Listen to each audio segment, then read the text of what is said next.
Multiverse of madness में हमें पता चला था कि मल्टीवर्स का सबसे बड़ा खतरा ना ही कैंग है, ना ही डॉक्टर डूम है, बल्कि वो खुद डॉक्टर स्ट्रेंज है। क्योंकि अलग अलग यूनिवर्सेस में उसके अलग अलग वेरिएंट्स ने इनकर्जन्स कर रखे हैं और इसी वजह से अर्थ 838 में इल्यूमिनाटी ने खुद स्ट्रेंज को मार डाला था ताकि आगे चलकर वो उनका यूनिवर्स डिस्ट्रॉय ना कर दे। अब इफ तुम्हें नहीं पता तो बता दूं कि स्ट्रेंज का एवेंजर्स डूम्सडे में आना ऑलरेडी कंफर्म हो चुका है। इवन वो 2025 में भी मार्वल के किसी प्रोजेक्ट में वापसी कर रहे हैं। किस मूवी में करेंगे ये अभी एग्जैक्टली नहीं पता है, आगे इस पर बात करते हैं। बट सवाल ये है गाइस कि जब वो क्लिया के साथ डार्क डायमेंशन में चले गए थे तो वहां से अगले साल आ रही एवेंजर्स डूम्सडे की स्टोरी में वो कैसे कनेक्ट करेंगे? इसका आंसर है डॉक्टर स्ट्रेंज 3। एंड ये कब आ रही है, इसकी शूटिंग कब स्टार्ट होगी, अब फाइनली इन सारी डिटेल्स पर अपडेट आ चुकी है। सो हेलो गाइस, मेरा नाम है हिमांशु, वेलकम टू बस बीम।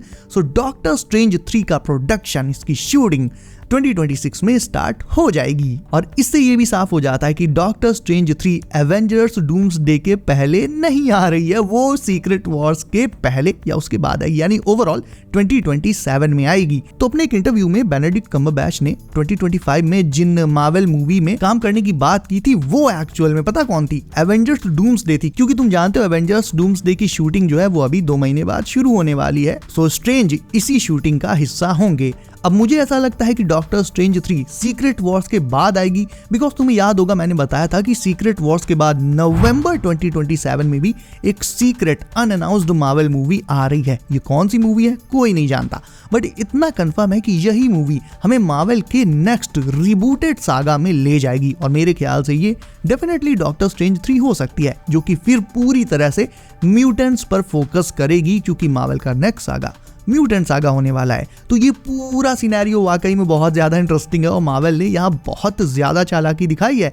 बिकॉज तुम सोचो, इफ सीक्रेट वॉर्स के बाद अचानक से मार्वल रिबूट हो जाए और फिर एक नई मार्वल मूवी आए जिसमें सारे नए एक्टर्स हो, सारे चेहरे नए हों, तो कहीं ना कहीं इतना तो है कि यूएसए में तो चलो वो मूवी चल जाए भले ही, लेकिन यूएसए को छोड़कर इंडिया में और बाकी वो मूवी कहीं नहीं चलेगी, क्योंकि हम लोग न्यू हीरोज, न्यू म्यूटेंट्स वगैरह से कनेक्टेड होंगे ही नहीं। जो बहुत ही डाई हार्ड मार्वल फैंस होंगे वही केवल मूवी देखने जाएंगे। सो ये बहुत इंपॉर्टेंट है कि मार्वल रिबूट के बाद अपनी फर्स्ट मूवी में, जिसमें वो नए म्यूटेंट्स को लाएगा, उसमें 1-2 पुराने चेहरे भी रखे ताकि फैंस को मूवी से कनेक्शन फील हो और मूवी अच्छा परफॉर्म कर पाए। तो एग्जैक्टली ऐसा ही मार्वल डॉक्टर स्ट्रेंज 3 के जरिए कर सकता है, जो मोस्ट प्रोबेबली अब मार्वल के रिबूट के बाद आएगी और उसमें पूरा फोकस होगा न्यू म्यूटेंट्स पर, बशर्ते नए एक्टर्स जो मार्वल कास्ट करे वो एक्चुअल में अच्छे हों और रोल्स में जान डाल दें। बाकी रही बात स्ट्रेंज के डूम्सडे में आने की, तो मल्टीवर्स ऑफ मैडनेस के पोस्ट क्रेडिट सीन के बाद से ही समहाउ स्ट्रेंज एंड क्लिया दोनों डूम्सडे की स्टोरी लाइन के साथ कनेक्ट कर जाएंगे। और इस बात का प्रूफ ये है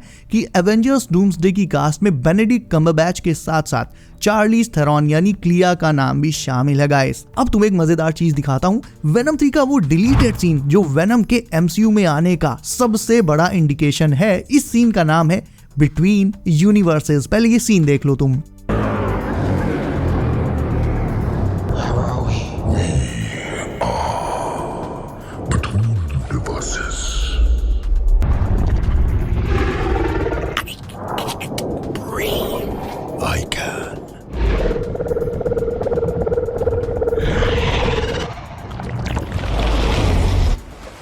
तो इस सीन में वेनम और एडी MCU के बाहर से टेलीपोर्ट मार के सोनी वर्स में वापस जा रहे हैं और ये जो एरिया है डार्क वाला, ये MCU एंड SSU के बीच का एरिया है। वेनम इसमें एडी को बताता है कि we are between universes. Eddie कहता है कि वो सांस नहीं ले पा रहा है, बट वेनम की मदद से वो सांस ले लेता है, बच जाता है और बाद में एक जीनोफेज आकर दोनों को वहां से बाहर खदेड़ देता है और फिर they just arrive in Sony's Spiderman universe. तो ये सीन डिलीट क्यों किया गया? वेल इफ ये सीन मूवी में रहता तो कहीं ना कहीं Venom the last dance movie में हमें मल्टीवर्स जो थोड़ा बहुत दिखाया गया वो फिर बहुत ज्यादा हो जाता। मतलब फिर ये मूवी ना थोड़ी और मल्टीवर्सल हो जाती और ये सीन हमें MCU और सोनी यूनिवर्स के बीच का रास्ता, इनके बीच का गैप दिखाता है। तो इससे वेनम के फिर से MCU में, या साफ साफ कहूं तो स्पाइडरमैन 4 में आने का एक जो सरप्राइज अभी मार्वल ने छिपा कर रखा है, वैसे तो लीक हो गया है बट अभी फिर भी छिपा हुआ है एक तरह से, तो वो सरप्राइज ना फिर स्पॉइल हो जाता अगर ये सीन सोनी डिलीट ना करता। तो वेनम द लास्ट डांस से इस सीन को इसीलिए हटाया गया था। एंड बाय द वे इस सीन से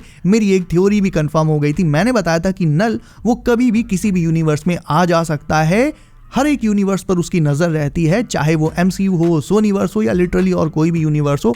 इस सीन में जीनोफेज के होने से ये बात कंफर्म हो जाती है, यानी नल के जीनोफेजेस केवल सोनी यूनिवर्स ही नहीं बल्कि उससे बाहर दूसरे यूनिवर्सेस एंड दूसरी रेल्म्स में भी कोडेक्स को ढूंढ रहे थे। तो यस, मेरी ये बात तो खैर प्रूव हो गई। नाउ इट्स एस्टैब्लिश्ड कि नल वो खुद में एक मल्टीवर्सल थ्रेट है जिसका आगे MCU में आना तय है guys. And final update, end game जो कि एक परफेक्ट मूवी थी, उसमें एक कमी थी। बताओ क्या? नहीं पता।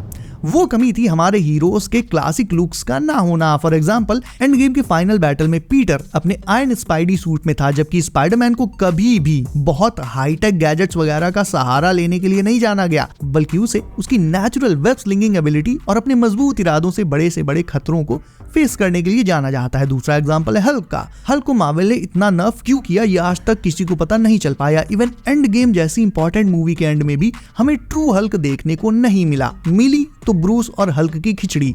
बट ऐसी रिपोर्ट्स आ रही हैं कि फाइनली अब मार्वल अपनी इन एंड गेम वाली मिस्टेक्स को एवेंजर्स सीक्रेट वॉर्स के फाइनल बैटल में फिक्स करने वाला है। अब तुम्हें लग सकता है कि यार वैसे ये कोई इतनी बड़ी बात है नहीं, बट है। वुल्वरीन का एग्जांपल ले लो। सालों तक एक्समैन मूवीज में हमने उसे इस फॉर्म में देखा, जो कि था तो आइकॉनिक, बट इसमें हमेशा कुछ मिसिंग लगता था हमें। और जैसे ही मार्वल ने वुल्वरीन को उसका क्लासिक येलो सूट दिया, भाई ही बिकेम 10 टाइम्स बेटर।